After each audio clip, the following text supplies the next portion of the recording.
우리 기도원 찬양대의 찬양을 하나님께서 기뻐 받으신 줄로 믿습니다. 이 찬양의 고백처럼 우리들도 예수님을 더 많이 사랑할 수 있었으면 좋겠습니다. 우리가 이제 부활의 영광을 보내고 새로운 사월을 맞이하게 됐습니다.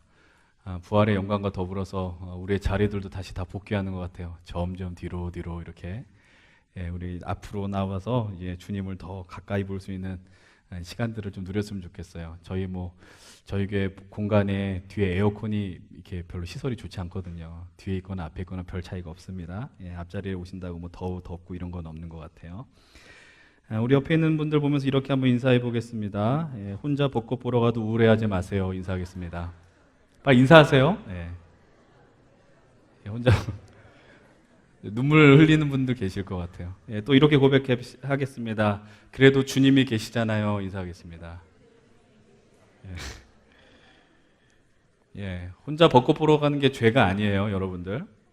근데 하나의 팁을 알려주더라고요. 이렇게 벚꽃 보러 갈 때 이제 사람 많은 데로 가라고. 그럼 이제 혼자 왔는지 여럿이 왔는지 모른대요.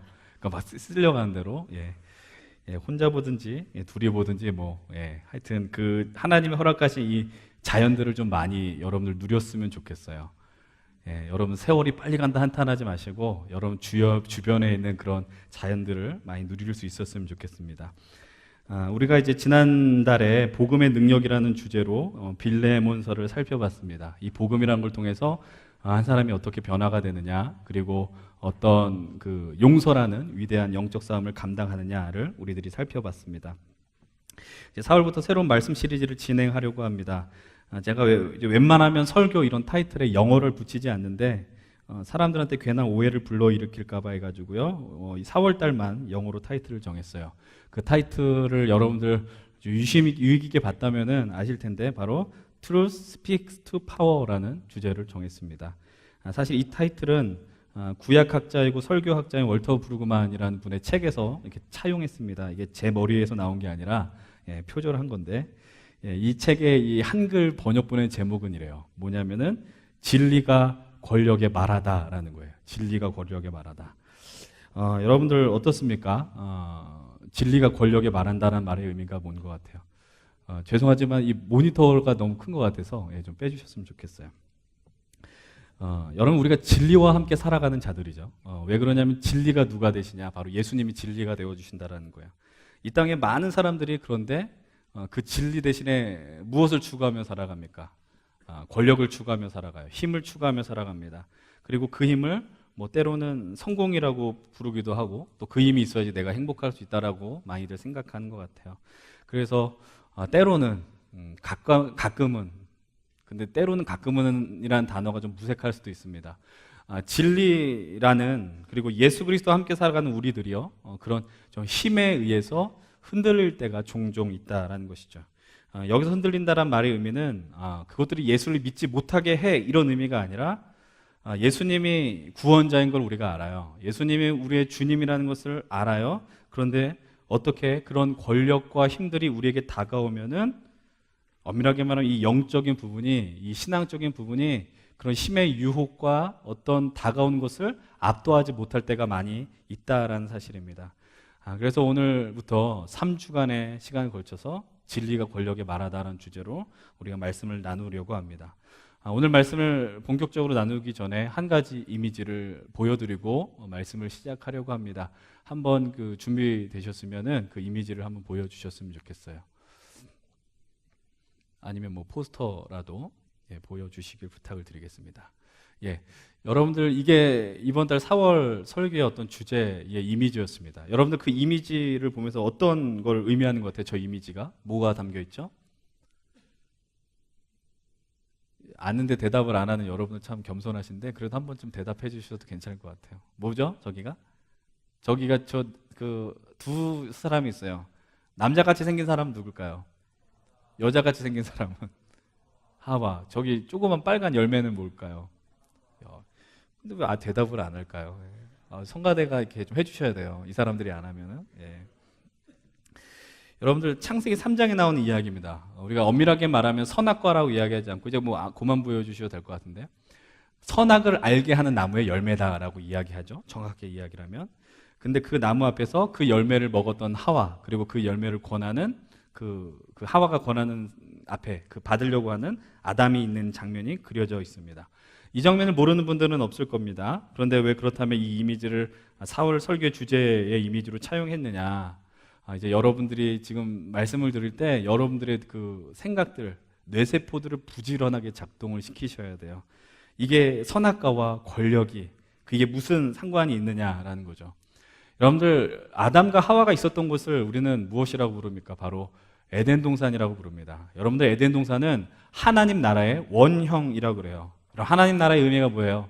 하나님의 다스림이 있는 곳, 하나님의 통치가 임하는 곳이 하나님의 나라입니다. 그 에덴 동산에서 하나님은 아담과 하와를 만드시고 뿐만 아니라 각종 과일과 채소와 피조물들, 동물들을 만드셨어요. 그리고 그 에덴 동산 가운데 무엇을 두셨느냐? 생명나무와 선악을 알게 하는 나무, 두 가지 나무를 가운데 두셨습니다. 근데 하나님께서 주신 말씀이 있어요. 동산 각종 나무의 열매는 먹어도 좋은데 무엇만은 먹지 말아라. 이 선악을 알게 한 나무의 열매는 먹지 말아라 라고 말씀하세요. 먹으면 어떻게 된다라고 이야기하셨어요?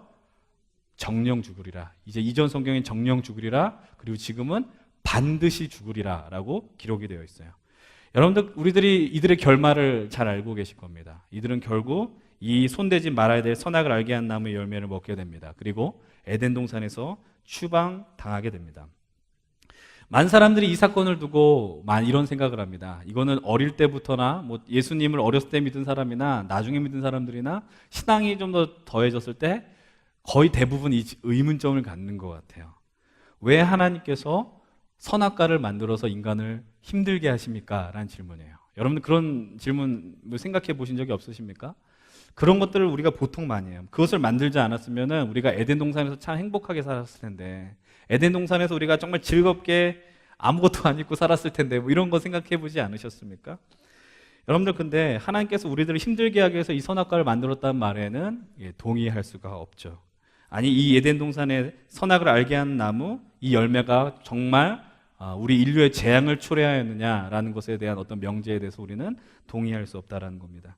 여러분들, 결론부터 이야기를 하면은 하나님께서 이 열매를 만드신 이유는 인간을 재앙으로 몰기 위해서 만드신 도구가 아니라 에덴 동산에서, 그리고 모든 주어진 그런 상황 속에서 우주 만물의 주인이 누군가를 인식하게 해주는 가장 중요한 지표가 바로 그 에덴 동산에서 선악과, 그 나무와 열매였다라는 사실이죠. 아담과 하와가 아주 행복하게 에덴 동산을 거닐었을 거예요. 그런데 거닐다가 그 가운데 있는 나무를 보면서 어떤 생각을 했을까요? 저걸 먹으면 우린 죽어, 그러니까 먹으면 안 돼, 이런 것을 생각했을까요? 그것이 아니라 저 나무를 보면서 하나님이 말씀하셨던 것, 그래, 하나님이 이 에덴 동산의 주인이시고 우리를 다스리는 분이구나, 그 생각들을 늘 떠올리지 않았겠습니까? 그러니까 하나님의 하나님됨을 이 나무를 통해서 아담과 하와는 선명하게 인식할 수 있을 것이다라는 것이죠. 그렇다면은 이 선악을 알게 한 나무가, 그리고 이 선악과, 흔히 우리가 선악과라고 하는 것을 좋다 나쁘다로 이야기할 수 없다라는 것이죠. 그런데 참 아쉬웠던 건 뭐냐면은 그 열매가 상당히 어땠다라는 거예요.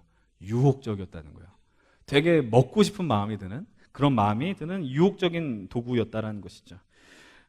그들이 하나님의 다스림, 통치를 인정하는 것으로 바라보면 되는 거였는데, 참 인간이라는 존재가 어때요? 늘 호기심이 있어요. 저것을 먹으면 어떻게 될까? 과연 저게 뭐길래 하나님 다른 건 다 먹으라고 했는데 먹지 말라고 했을까? 그때 이런 마음을 이용한 자가 누굽니까? 뱀으로 분한 사탄이죠. 사탄이 그때 뭐라고 이야기를 해요? 너희가 이것을 먹으면 정말 죽을까? 아니, 죽지 않아. 너희가 저걸 먹으면 너희들도 하나님이 될 수 있어 라고 이야기했습니다. 여러분들, 이 너무나도 쉬운 스토리죠. 너무나도 우리가 너무나도 잘 알고 있는 스토리인데, 이런 스토리가, 이런 선악과와 같은 존재가 우리가 살아가는 시대에도 존재한다는 걸 여러분들 아십니까? 지금 우리가 살아가는 21세기에서도 여전히 이 선악과와 같은 존재가 있다라는 사실이죠. 그것이 무엇이냐? 바로 오늘 우리가 아주 큰 주제로 제시한 권력이라는 것입니다. 여러분, 이 권력을 단순히 어떤 정치적 권력이라는 것으로 국한해서 바라보는 것이 아니라 이 시대를 지배하는 힘이 뭐냐라는 걸 한번 생각해 보세요. 지금 여러분들에게 가장 무서운 힘이 무엇이냐? 여러분들, 이 시대를 지배하는 아주 강력한 힘이 무엇일까? 그것에서 아주 명쾌하게 쓴 책이 하나 있습니다. 벌써 우리나라 번역으로 나온 지 30년도 지난 책이에요. 그 고전 중에 고전이죠. 바로 유명한 영성가인 바로 리처드 포스터의 돈, 섹스, 권력이라는 책입니다. 여러분들 그 책은 아마 이런 주제에 관련된 책 중에서 거의 뭐 바이블에 해당하는 그런 책일 것입니다. 탁월한 책이죠. 돈과 섹스와 권력이라는 것 30년 전이나 지금이나 여전히 사람들을 미혹하게 하는 힘, 유혹하게 하는 것들이다라는 겁니다. 그런데 중요한 것은 무엇이냐면은 이 언급했던 세 가지가 선하다, 악하다라고 개념을 정의할 수 없다라는 사실입니다. 돈이 악할까요? 성이라는 게 악할까요? 여러분들 돈이나 권력, 성과 같은 영이 무조건 악하다 이렇게 접근할 수 없습니다. 우리는 어떻게 접근해야 됩니까? 이 모든 것들도 다 하나님의 통치 안에 있다는 사실을 우리는 기억해야 돼요. 그리고 하나님께서 우리 인간들에게 주신 선물이라는 것을 기억하셔야 됩니다. 그것도 계속 강조해야죠. 돈이 나쁩니까? 아닙니다. 그 돈을 가지고 사람을 이용해 먹고 사람을 무시하려고 하는 그 사람들이 나쁜 것입니다. 여러분들 다음 주에 다룰 권력이라는 것, 힘이라는 것, 힘이 있으면 연약한 사람들을 도울 수 있습니다. 근데 그 힘을 갖고 자기의 배를 위해서만 일하는 사람들이 있기에 문제라는 사실이죠. 여러분들 그리고 성이란 문제도 마찬가지입니다. 이번 달에는 넘어가서 다음 달에 가정이라는 주제를 다룰 때 이 부분을 좀 더 다룰 텐데요. 성이란 주제가 무조건 터부시할 주제냐라는 것입니다. 절대로 아니죠. 그건 무엇입니까? 하나님이 주신 인간에게 준 축복이라는 거죠. 근데 문제는 뭐예요? 하나님이 인간에게 주신 어떤 그 축복의 영역을 인간이 넘어서서 자기의 탐욕과 쾌락으로 접근하니까 그것이 문제가 발생된다라는 것입니다.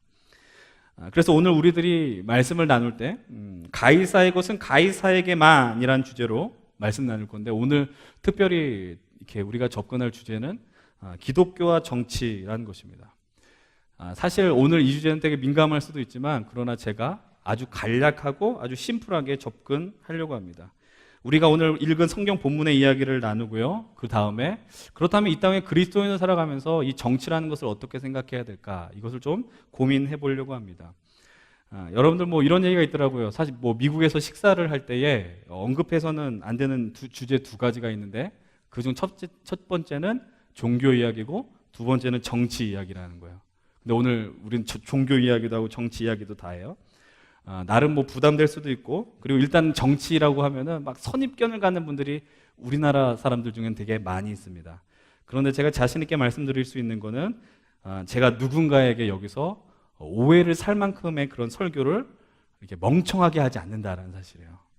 제가 손가락으로 막 이렇게 한다든지 막 이렇게 하지 않는다라는 거예요. 예. 참 그것도 웃기지 않아요? SNS에 이 V자를 그리고 찍으면 그것도 위반된다라고 하는 것처럼 참 그것도 재밌는 것 같아요. 오늘 설교 결론부에도 말씀드리겠지만 분명한 것은 이 정치의 영역이 하나님의 통치 영역과 상관이 없느냐 그것이 아니라는 거죠. 여전히 그것도 하나님의 통치 영역과 마찬가지다. 종교인들은 그리고 종교기관은 그리고 어떤 종교를 갖고 있는 사람들은 정치적 입장에서 한 발짝 물러나야 하느냐 그것이 아니라는 것을 나누기 위해서 저는 이 자리에 있습니다. 여러분 다들 아시는 것처럼 이제 다가오는 수요일에 이미 뭐 사전 투표하신 분들도 많이 있는 것 같은데 우리가 사는 지역을 위해 일할 일꾼들을 뽑는 국회의원 선거를 맞이하게 됩니다. 그런데 제가 지금 방금 던진 멘트가 많은 사람들한테 막 동의가 안 되고 오글거릴 때가 종종 있습니다. 왜 그러냐면요. 그 국회의원들이란 사람들이 국민을 위해서 일한다고 생각하지 않기 때문이에요. 그러니까 이런 말들 있잖아요. 국민을 위해서 일한다는 말이 되게 거짓말처럼 느껴진다는 거예요. 쉽게 이야기를 하면. 여러분들 그런데 우리가 이런 분위기들로 인해서 생긴 게 뭐예요? 정치적 무관심이라든지 정치적 혐오라든지 그런데 그런 것들이 하나님이 원하시는 것이 아니라는 걸 우리가 기억하면서 오늘 말씀을 나누려고 합니다. 오늘 우리가 선택한 본문은 많은 사람들이 정교분리의 원칙, 정교분리가 뭐예요? 정치와 종교를 따로 떼서 상관해서는 안 된다라고 이야기한 사람들이 선택하는 본문 중에 하나가 바로 오늘 우리가 읽은 성경의 이야기입니다. 바로 예수님과 바리새인의 대화예요. 왜 그럴까요? 21절의 말씀을 한번 읽어봅시다. 21절 시작. 이르되 가이사의 것이니이다. 이에 이르시되 그런즉 가이사의 것은 가이사에게 하나님의 것은 하나님께 바치라 하시니. 많은 사람들이 예수님의 말씀을 인용하면서 그래 예수님도 가이사의 영역을 인정했으니까 하나님의 영역과 우리들이 서로 공존하고 인정해야 된다 이렇게 해석한다라는 것이죠. 이 말이 맞는 해석이냐? 만약 맞는 해석이라면 제가 오늘 이 본문으로 여러분들에게 이 설교를 할 이유가 도통 없다라는 것입니다. 많은 사람들이 가졌던 오해를 우리가 짧은 시간을 통해서 좀 풀고 오늘 본문이 이야기하는 핵심을 접근하려고 합니다. 오늘 본문의 배경을 한번 보세요. 어떻게 이야기를 하느냐? 15절을 보면 뭐라고 이야기해요? 어떻게 하면 바리새인들이 예수를 올무에 걸리게 하느냐? 말의 올무에 걸리게 하느냐라는 것입니다. 왜? 예수님을 넘어뜨리려고 하는 거예요. 많은 사람들이 예수님께 집중하고 있으니까 예수님을 무너뜨리려고 한다라는 것입니다. 그래서 그들은 처음엔 이렇게 접근합니다. 나는 당신을 존경합니다. 참 당신은 참 말에 지혜가 있고요. 참 당신이 훌륭한 사람입니다. 라고 하면서 이렇게 접근하기 시작합니다. 여러분들 평소에 칭찬 안 하다가 여러분들 칭찬받을 때 늘 의심하잖아요. 나 같은 사람한테 왜 저러지? 좀 의심할 필요가 있잖아요. 우리들이 한 번도 그런 소리를 들은 적이 없으니까.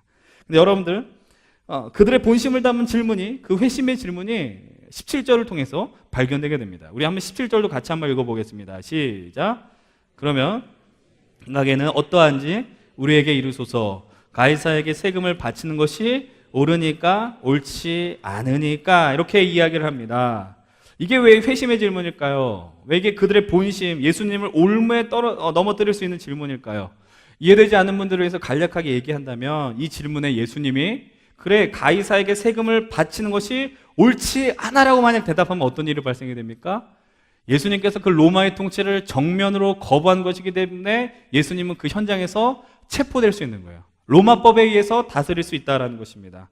왜냐하면 지금 팔레스타인 땅이 로마의 지배 아래에 있기 때문이죠. 로마의 지배 아래에 있는데 이 지배를 정면으로 도전하게 하는 질문이다라는 것입니다. 그런데 반대로요. 그러면 가이사한테 세금을 바치지 말아야 된다라고 바치라고 대답하게 된다면 어떤 일이 일어나느냐?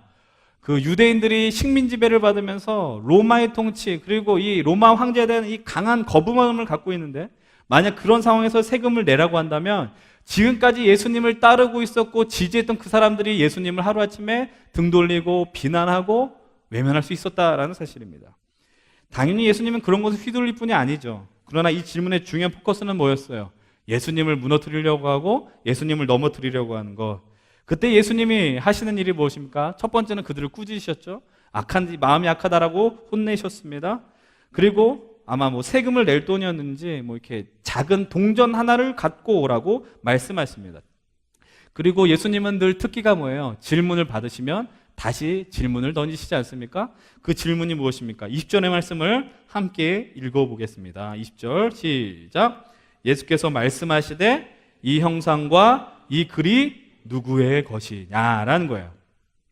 사람들이 대답합니다. 뭐라고 얘기해요? 가이사의 것입니다 라고 얘기합니다. 가이사의 것입니다.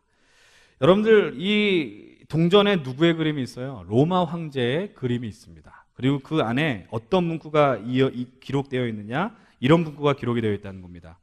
거룩한 아우구스투스의 아들이시며 폰티맥스 막시무스이신 테베리우스 카이사르라는 거죠. 이 막시무스 시저 그런 노래가 아니고 이건 바로 최고 제사장이라는 의미가 있는 거예요. 그러니까는 로마 황제는 로마라는 나라에만 황제라는 그런 뜻이 아니라 로마의 황제는 정치 지도자를 뛰어넘어서 종교적인 최고 지도자이며 숭배를 받는 사람이다라고 그 동전에 기록되어 있다라는 사실입니다. 여러분들 참 재밌는 거는 이 질문을 던진 바리새인들이 하나님을 섬긴다라고 한 사람들입니다. 근데 그들이 갖고 있는 그 동전에는 뭐라고 써 있는 거예요? 동전을 들고 다닌다는 말의 의미는 무엇이냐? 바로 나는 이 로마 황제를 숭배합니다라는 말의 의미가 담겨 있다는 거죠. 아니 그들이 율법을 정면으로 어겼습니다. 그 율법이 뭘까요? 여러분 우리가 잘 알고 있는 십계명 중에 하나죠. 땅으로나 물 위로나 아래로나 저기 물속에 날아다니는 거나 새긴 형상을 갖고 숭배하지 말아라라고 하나님이 분명하게 말씀하십니다. 근데 그런 것을 소지하지도 말라고 이야기하는데 동전으로 너무 당당하게 예수님을 넘어뜨리려고 했던 바리새인들이 들고 있었다라는 것이죠. 이런 바리새인들을 향해서 예수님이 오늘의 그 중요한 대답을 하십니다. 21절 후반부부터 읽어봅니다. 이르시되부터 함께 읽어봅시다. 이르시되부터 21절 시작. 이르시되 그런즉 가이사의 것은 가이사에게 하나님의 것은 하나님께 바치라 하시니. 이 말씀의 정확한 의미와 뉘앙스를 기억하셔야 됩니다. 우리가 이 두 가지 문장을 아주 동등한 관점으로 대비하는 것처럼 보여요. 그래서 가이사한테 바쳐야 될 거는 바치고 하나님께 바칠 것은 바쳐야 된다라고 해석한다라는 것이죠. 그래서 우리가 처음 얘기했던 것처럼 세속적인 영역은 세속적인 영역대로 두고 종교적인 영역은 그렇게 두어라라고 우리가 해석하려고 합니다. 다시 말해서 국가가 담당해야 할 영역은 그 영역대로 두고 그리스도인들이, 종교인들이 감당해야 될 것은 여기까지만 하라고 해석한다는 사실이죠.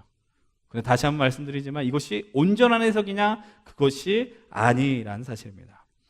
일단은 이 예수님의 이 말씀의 의미를 그렇다면 세금 내지 말라 이런 것으로 해석할 수는 없어요. 예수님은 그들 향해서 이렇게 말하는 것 같습니다.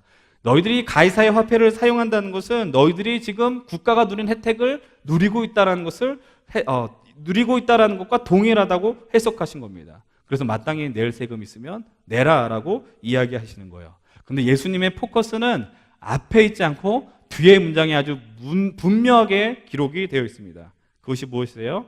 하나님의 것은 하나님에게라는 거예요. 하나님의 것은 하나님에게. 여러분들 이 동전의 화폐에 무엇이 새겨져 있다고 그랬어요? 가이사의 형상이 새겨져 있다라고 이야기했습니다. 여러분들 근데 이것을 우리에게도 동일하게 하나님이 질문하고 계시더라라는 거예요. 이 동전을 들고 있는 너희들은 누구의 형상을 담고 있느냐라고 얘기하시는 거예요. 제 말의 의미가 이해가 되십니까? 이 동전에는 가이사의 얼굴이 그림이 그려져 있는데 그 동전을 들고 있는 너희들은 누구의 형상을 하고 있느냐라고 질문을 던지시는 겁니다. 이들의 형상, 누구의 형상이 있느냐? 하나님의 형상 아닙니까? 이들뿐만 아니라 이 자리에 있는 우리들도 하나님의 형상을 갖고 있는 존재들이라는 것이죠. 그렇기 때문에 예수님은 이렇게 말씀하시는 거예요. 가이사의 형상이 있는 건 가이사한테 주지만 하나님의 형상을 담고 있는 너희들은 하나님께 너희들의 삶을 전부 다 드려야 된다라고 말씀하고 있다라는 거죠. 그렇다면 이 말씀을 마치 정치와 같은 세속적인 영역과 기독교 이 진리의 영역이 서로 간섭하면 안 된다는 논리로 사용할 수 있느냐? 그럴 수 없다라는 겁니다. 이 정치와 관련된 삶을 사는 이들이 누굴까? 아니 이 모든 관련된 부분들 바로 사람들이 아닙니까? 여러분들 우리가 정치라는 걸 뛰어넘어서 경제, 교육, 문화 우리가 살아간 모든 자리에서 그 영역은 영역대로 또 우리가 이렇게 예배하고 찬양하고 말씀을 듣는 건 이것대로 그렇게 따로 살 수 있느냐? 그렇게 할 수 없다라는 것이죠. 가이사의 화폐 그리고 그 누리는 혜택을 세금으로 내는 거는 가이사를 숭배하는 것과는 다른 거거든요. 그렇지만 가이사를 숭배하라라고 이렇게 받아들이면 그건 인정할 수 없지 않습니까? 그러니까 다시 말해서 가이사의 행동 범위가 우리의 영역과 다르기 때문에 그가 무슨 짓을 하더라도 기독교인을 핍박하더라도 종교인들을 무너뜨리려고 할지라도 우리는 구경해야 된다는 논리는 성립할 수 없다라는 것입니다. 우리가 기억해야 될 것은 무엇이냐? 당시 가장 막강한 제국이었던 로마 역시도 하나님의 통치가 임해야 되는 것이고 하나님의 나라가 회복되어야 되는 것이다라는 것이죠. 그리고 그것을 위해서 예수님이 이 땅 위에 오셨다라는 사실입니다. 바로 오늘 이 본문의 이야기가 바로 지금 방금 나눈 이야기의 전부다라는 사실이에요. 그렇기에 우리들은 어떤 존재냐? 다시 한번 말씀드립니다. 하나님의 형상을 갖고 있는 우리들이 이 땅에 살고 있으면서 서로 영향력을 주고받는 이 땅의 모든 것이 하나님의 나라가 되어야 된다는 것을 우리는 기억하셔야 된다는 것이죠.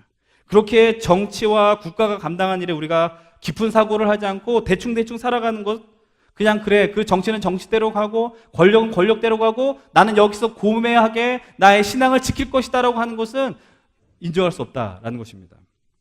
오늘 이 본문을 기억하면서요, 특별히 오늘 우리가 주제로 삼은 이 정치라는 영역, 이 기독교 안에서 우리가 하나님의 형상을 갖고 살아가는 우리들이 어떻게 대해야 되느냐, 그것이 옳으냐, 그리고 어떤 태도를 갖고 우리가 그 정치인들을 바라봐야 되느냐, 이런 말씀을 잠깐 나누고 말씀을 마무리하려고 합니다.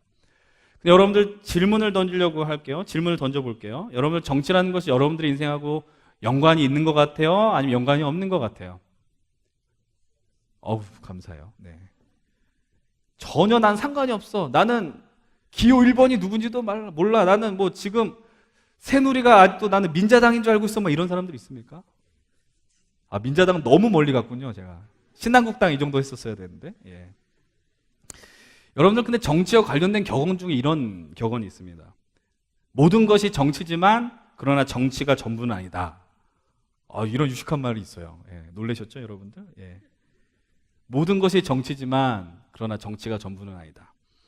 여러분, 이 문장은 정치의 어떤 본질과 어떤 뭐 능력과 한계를 이렇게 정확하게 파악하고 있는 말이라고 생각을 합니다. 여러분, 우리가 민주주의 국가에 살고 있는데 정치와 영향을 받지 않는다? 관계가 없다? 그럴 수 없어요. 혹시 오늘 여기 오실 때, 교회 오실 때 그 버스나 뭐예요? 이렇게 지하철 타고 오신 분들 계십니까? 여러분, 심지어 그 버스 요금을 이렇게 책정하는 것 자체도 어떤 논리로 책정이 되는 거예요? 정치적인 논리와 정치적인 그 사람들이 연관돼서 책정된다라는 것이죠. 그럼 정치는 먼 이야기가 아니에요. 우리 삶의 문제죠. 여러분들 날마다 세금 떼는 것 때문에 얼마나 화가 나요. 내가 이만큼 열심히 일했는데 뭐 봉급 온전히 들어오기 전에 벌써 세금이 제해지는 거 보면서 늘 분노하시잖아요. 여러분들 늘 경험하시는 거 아닙니까? 근데 그게 정치와 관련이 되는 부분이라는 것을 우리는 늘 망각할 때가 있다는 거죠. 여러분들, 사실 여러분들 우리가 이제 좀 관점을 바꿔서 교회와 정치, 기독교와 정치 어떤 관계가 있는가 한번 생각해 보신 적이 있는지 모르겠어요.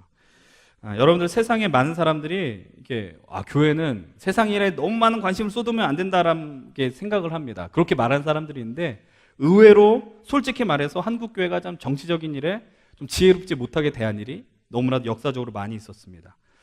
그리고 좀 언제부터인지 모르겠는데 뭐 18대였는지 19대였는지 모르겠는데 이제 그 당의 이름 가운데 기독이라는 이름이 붙으면서 탄생하는 당들이 조금씩 나오는 거예요. 이번에도 나왔잖아요, 그죠? 이제 오늘 제가 설교하는 가운데 이제 개인적으로는 가장 센 발언이 여기서 나올 텐데, 정말 저분들이 원내로 진입하면 어떡하지? 막 이런 마음이 드는 거예요, 제가. 저분들이 들어가가지고.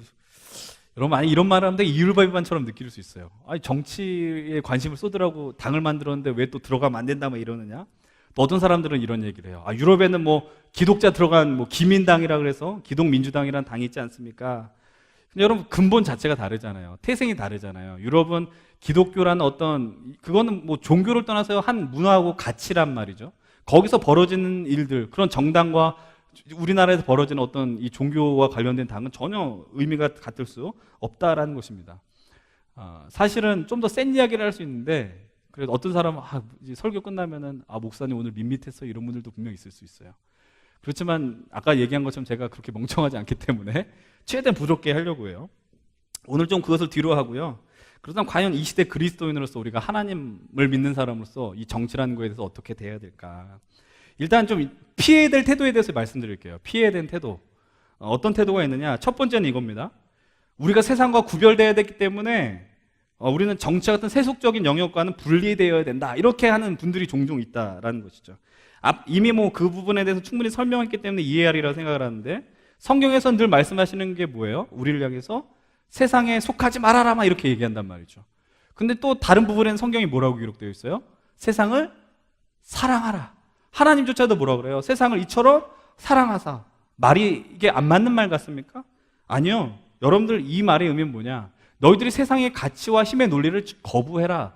그렇지만 이 땅에 여전히 우리의 사랑이 필요한 자들, 하나님의 은혜가 필요한 자들이 있다라고 말씀하고 있다라는 것이죠. 여러분들, 그 안에 하나님의 형상을 품은 자들을 위해서 너희들이 살아가야 된다라고 말씀하는 것입니다. 또 우리가 피해야 될 두 번째 관점은 무엇이냐? 기독교인들에게 가장 중요한 것은 복음 전도니까 너희들은 이런 거 신경 쓸 필요 없어, 막 이렇게 접근하는 분들이 있다는 거죠. 여러분, 전도는 중요한 겁니다. 예수님의 지상 명령이기 때문이죠. 근데 여러분들, 하나님께서 우리를 다 궁극적으로는 다 복음 전도자의 삶으로 부르셨지만 저와 같은 목회자나 어떤 사역자로 부르진 않았다는 거예요. 우리로 하여금 다 다양한 모습으로 살게 하셨어요. 어떤 사람은 뭐 어떤 영업체를 가져서 무엇을 만들고 운전을 하고 뭐 다양한 모습으로 하나님이 만들었다라는 겁니다. 그래서 우리들이 지금 해야 될 일이 뭐냐면, 우리들이 처해 있는 그 위치를 하나님 나라로 만들어가는 거예요. 하나님의 통치가 임하는 곳으로 만들어가는 거예요. 그것은 여러분들이 그곳에 가서 예수 믿으세요라고 하는 게 아니라 하나님의 그 의가 회복되게 만드는데 여러분들이 그 중심에 있어야 된다는 거죠. 비리가 있거나 아픈 부분이 있을 때 여러분들로 하여금 그 아픈 것들이 고칠 수 있도록 하는 것, 삶의 현장이 하나님의 나라가 된다는 게 바로 그런 의미라는 것입니다. 근데 우리는 망각해요. 거기서 전도하고 막 신우회 만드는 게 복음 전도의 사명, 이렇게 생각하는 거예요. 신우회 같은 거 신경 쓰는 게 아니라 여러분들이 있는 그 위치에서 열심히 공부하시고 열심히 일하시고 살아가시면 하나님의 영광이 그곳에서 임한다라는 사실을 우리는 기억하셔야 돼요. 그렇다면 여러분들, 그 하나님 나라가 이 땅에 임한다라는 그 말씀의 의미가 뭘까요? 통치가 임한다는 말의 의미가 뭘까요? 제가 한 가지 말씀을 읽어드릴게요. 이사야 11장에 묘사되는 우리가 어렸을 때 많이 불렀던 찬양의 가사이기도 한데요. 한번 잘 들어보십시오. 이리가 어린 양과 함께 살고 표범이 어린 염소와 함께 누우며 송아지 어린 사자와 살찐 짐승이 함께 있어서 어린아이에게 끌리며, 좀 넘어가셔서 젖먹는 아이가 독사의 구멍에서 장난하고 젖된 어린아이가 독사의 굴에 손을 넣을 것이라. 내 거룩한 산 모든 곳에서 해됨도 없고 상함도 없을 것이니 이는 물이 바다를 덮은 같이 여호와를 아는 지식이 세상에 충만할 것이다. 이것이 하나님의 통치를 의미하는 거예요. 강자도 있을 수 있어요. 약자도 있을 수 있어요. 그러나 그들이 서로를 향하여서 비난하고 배격하는 것이 아니라 그 힘이 흘러갈 수 있도록 한다는 것이죠. 그것이 하나님 나라의 아주 기본적인 통치 원리다라는 사실입니다. 여러분, 예수님 이 땅에서 하셨던 사역이 대표적인 게 뭔지 아십니까? 가전고예요. 그게 뭐냐? 예수님이 가르치셨고요, 전파하셨고요, 그리고 고치셨다라는 거예요. 우리는 한 가지만 생각해요. 예수님이 하나만 있다. 그것이 아니라는 겁니다. 여러분들, 궁극적으로 우리 인생의 결과물 뭐냐면은 우리로 하여금 우리가 하는 것을 통해서 사람들이 예수님을 알게 되는 거예요.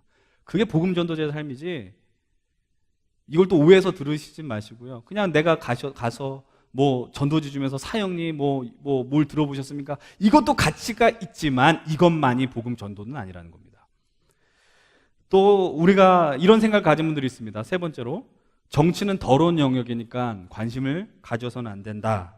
솔직하게 요즘 정치인들 보면 많이 딱하잖아요. 요즘 너무 절들을 많이 하셔가지고 좀 마음이 아플 때가 있어요, 제가.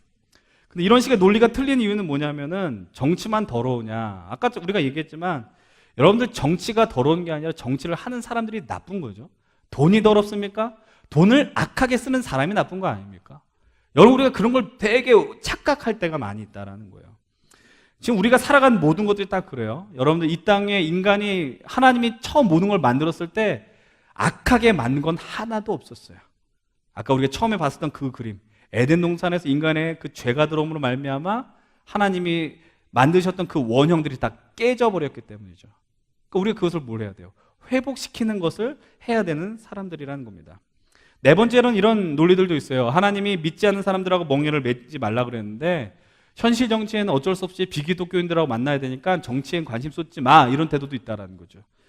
여러분, 이런 것만큼 이원론적인 접근이 어디 있습니까? 여러분, 이 말을 중요하게 기억하셔서 들으셔야 됩니다. 정치는 기독교인만을 위해서 존재하는 게 아니라는 거예요. 착각할 때가 있어요. 기독교인만을 위한 어떤 정책을 펼쳤으면 좋겠고, 기독교인이 유익했으면 하는 정치가 있고, 그건 온전한 정치가 아니죠. 아니, 대한민국 모든 사람들이 다 그리스도인이라면 이 말은 좀 다르게 되겠지만, 우리 안에는 기독교인만 있는 것이 아니라 다른 종교인, 종교가 없는 사람들도 있다는 것이죠. 여러분들, 그렇다 한번 생각해 보세요. 좋은 정치가 뭔 것 같아요? 좋은 정치가. 우리는 이런 거에 많이 현혹됩니다. 참 미련하죠? 나이가 먹어서도 현혹된다는 거예요. 뭐에 현혹되느냐? 좋은 정치는, 우리가 많이 현혹되는 구호, 경제를 살리겠습니다라는 거죠. 돈을 많이 벌게 해드리겠습니다라는 거죠. 그거에 많이 현혹이 되었다라는 거예요. 우리가 이미 경험해봐서 알지만 거짓말이잖아요. 정치를 잘해서 우리가 돈을 잘 벌까요? 아닙니다. 여러분들, 좋은 정치란 무엇이냐? 그 땅에 올바른 의가, 정의가 회복이 되는 것입니다. 악한 자들이 큰 소리치는 세상이 아니라 우리가 방금 읽었었던 이사야 11장의 말씀처럼 어린아이가 독사의 굴에 손을 넣어도 아무런 해가 없고 사자와 송아지가 어울려서 살 수 있는 그런 곳이 바로 하나님의 의라는 것이죠. 그런 것을 우리가 소망해야 된다는 겁니다. 그것이 해야 되는, 정치가 해야 되는 기능인데, 마치 만약에 정치들은 믿는 사람들을 위해서만 해야 된다, 이런 논리는 성립할 수 없다라는 것이죠.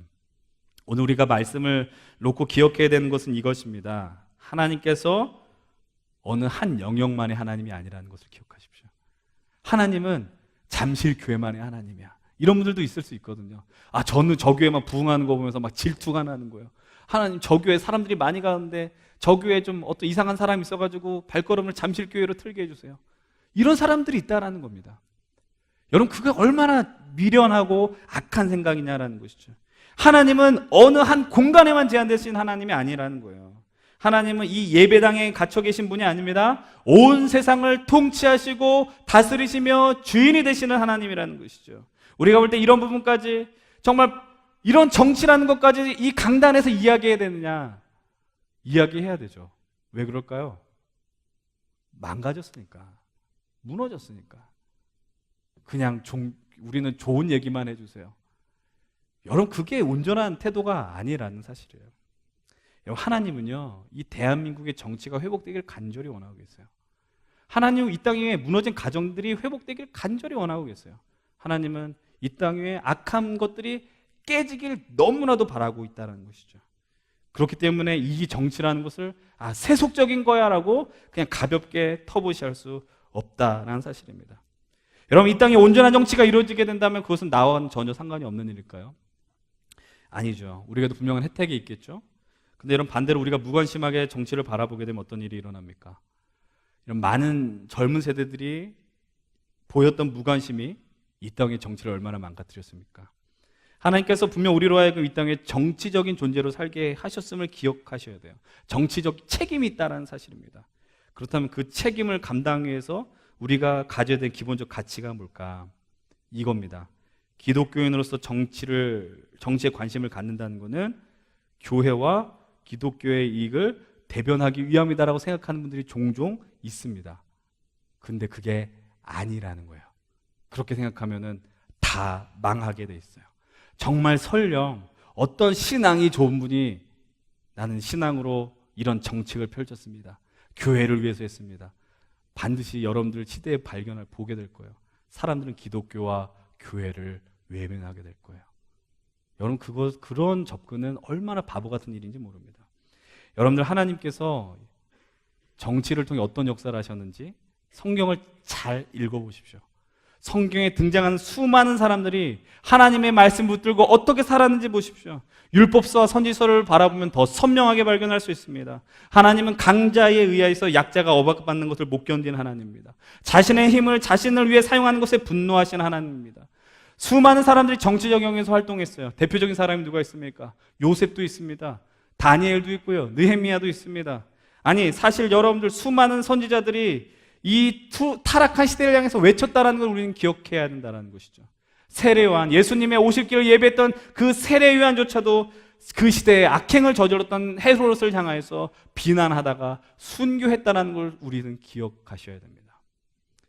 여러분, 그만큼 성경에서는 이 땅에 올바른 의가 회복되기 위해서 하나님이 너무나 많은 관심을 쏟았다는 것을 우리는 기억하셔야 합니다. 그 말의 의미는요, 오늘 우리 이 땅도 정의로운 사회, 특별히 하나님의 의가 회복되는 사회가 되기 위해서 이곳에 있는 한 사람 한 사람들이 그냥 가만히 있어서는 안 된다라는 사실이에요. 그렇다면 여러분들이 할 수 있는 일이 무엇이 있을까? 너무나도 싱거운 결론을 내리고 말씀을 마무리하겠습니다. 여러분들이 할 수 있는 게 무엇일까요? 기도하십시오. 정치를 위해서 기도하십시오. 정치인들을 위해서 기도하십시오. 이 땅에 벌어지는 걸 보면서 냉소하면서 이건 나와 상관없는 일이야. 나 살기도 바쁜데, 이게 가장 나쁜 태도죠. 나 지금 살기도 바쁜데, 내가 감당해야 될 것도 너무나도 많은데, 내가 지금 뉴스에 보이는 거 이거 무슨 생각으로 내가 바라봐야 돼? 그런 사람들이 너무나도 많이 있습니다. 여러분들 기도하실 때요, 특별히 온전한 통치가 이루어질 수 있도록, 그러나 그들이 잘못된 길을 갈 때, 또 실책을 할 때에 꾸짖으면서 하나님께 부르짖는 기도를 하셔야 돼요. 그리고 마지막으로 우리들이 할 수 있는 일이 무엇일까요? 투표하시면 됩니다. 너무나도 싱거운 결론이라고 그랬잖아요. 여러분들, 그런데 사람들은 이렇게 얘기합니다. 투표할 사람이 없습니다. 여러분들, 근데 누군가 이런 얘기를 합니다. 투표라는 것은 최선을 선택하는 것이 아니라 최악을 피해서 착을 선택하는 것이다. 그럼 어떻게 보면 완전한 정치라는 것 없습니다. 완전한 정치인 아마 여러분들 죽을 때까지 나타날 수 없습니다. 그러나 우리가 그 권리를 행사한다는 것은요, 정치인들이 정치에 본분을 다하게 하는, 귀하게 역사하게 하는 우리의 정치 활동이라는 것을 기억하셔야 됩니다. 이곳에 젊은 세대들이 있기 때문에 얘기를 하는 겁니다. 저도 포함되지만 지난 몇 차례 선거 통해서 20, 30대 투표율이 제일 낮은 거는 부인할 수 없는 사실이거든요. 벚꽃 보러 가기 얼마나 좋아요. 그렇죠? 근데 투표하고 혼자 외로우면서 벚꽃 보러 가세요. 예. 여러분들, 내 권리를 포기하면서 이 현실을 보면서 내가 금수저가 아니어서 참 세상이 더러워, 내 환경이 왜 이렇게 받쳐주지 않아, 이런 원망하고 사는 거 얼마나 미련한 태도냐라는 사실입니다. 여러분 기억하십시오. 하나님께서 이 땅을 변화시키기 위해서 우리에게 주신 권리가 이 땅에 있다는 걸 기억하십시오. 하나님이 우리를요, 이상하게 예를 좀 듣지 않길 바라요. 그냥 여기에서 일주일에 단 한 차례 찬송가 피고 성경 피고 그 다음에 설교할 말씀 듣고 그리고 그냥 세상 살아서 생각 없이 살다가 그렇게 만들지 않았다는 거 기억하십시오. 여러분들 세상을 향해서 외칠 수 있어야 돼요. 이 큰 타이틀이 뭐라 그랬어요? 진리가 권력에 말하는 거예요. 그 힘이 여러분들 삶을 압도하고 무너뜨리려고 할 때가 얼마나 많은지 아세요? 여러분들 다 아마 마지막 주에 돈에 대한 이야기를 할 거예요. 여러분 돈을 이길 수 있습니까? 이길 수 없어요. 제가 정의로워서 이런 얘기를 하는 게 아니에요. 그거는 여러분들 누가 권면하지 않아도 끌려가기 때문에 반대로 이야기할 수밖에 없어요. 여러분 기억하십시다. 이 땅의 통치자는 오직 유일한 우리 하나님임을 기억하십시오. 그리고 하나님께서 우리에게 맡겨주신 그 사명은 이 권력에 의하여 지배당하려고 하는, 하나님에 의해 지배당하는 것이 아니라 세상의 힘의 논리에 무너지는 우리를 회복시키기 위한 하나님의 열정이 오늘 이 자리에서 표출된다는 걸 기억하십시오. 오늘 주님이 오늘 동일하게 우리에게 말씀하세요. 아모스 선지자를 통해서 오직 정의를 물같이 공의를 마르지 않는 강같이 흐르게 할지어다. 하나님의 의가 이곳에 예배하는 우리 잠실교회 젊은이들 통해서, 우리 예배자들 통해서 회복되길 간절히 축원드립니다. 기도하겠습니다.